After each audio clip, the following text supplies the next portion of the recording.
Pozdravljeni, učenci! Zdaj pa že nekaj stvari znamo. Prepoznavamo glagole, to so besede, ki poimenujejo neko dejanje ali dogajanje. Kadar glagolu spreminjamo obliko, rečemo, da ga spregamo. Naučili smo se, da glagolom določamo osebo in število. Danes vam bom razložila, kaj še določamo glagolu. Pozorno poslušajte in opazujte, utrjevali in ponavljali pa bomo v šoli. Ob gledanju videa si pomagajte tudi z delovnim listom, na katerem po potrebi označujte in dopisujte podatke. Vraža. Veliko ljudi misli, da nam nekatere stvari prinesejo srečo, druge pa nesrečo. Takemu prepričanju se reče vraža. V kaj pa verjameš ti? Petek 13. Zagotovo se bo zgodilo nekaj slabega. Boš dobil slabo oceno? Se bosta skregala s prijateljem? Zakaj 13? In zakaj petek? 13. si je prislužila zlovešč prizvok, ker je bilo na Kristusovi zadnji večeri za mizo 13 mož in prav ta 13. je izdal Jezusa. Tudi stari Rimljani so imeli petek za nesrečen dan.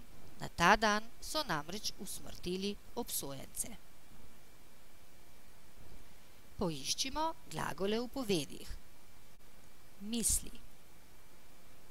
Prinesejo. Se reče. Verjameš. Se bo zgodilo. Boš dobil.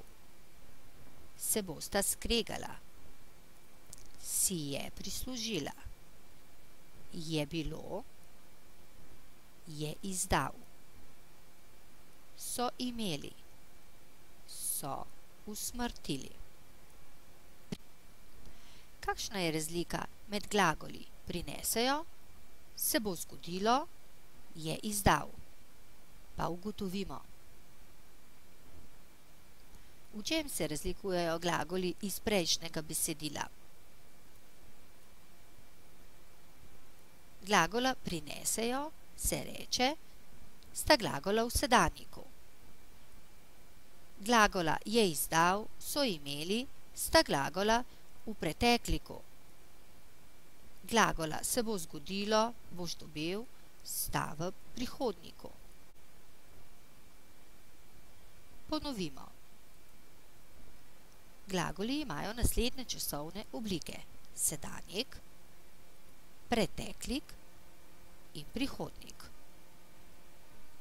Preverimo, v katerem času so glagoli iz besedila o vražah.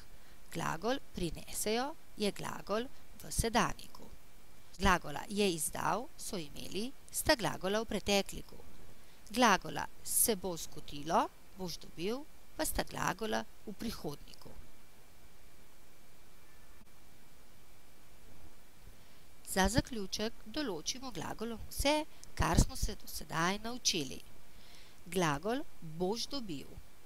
Ti, ednina, boš dobil dejanje v prihodnjiku. Ti boš dobil. Glagol so imeli.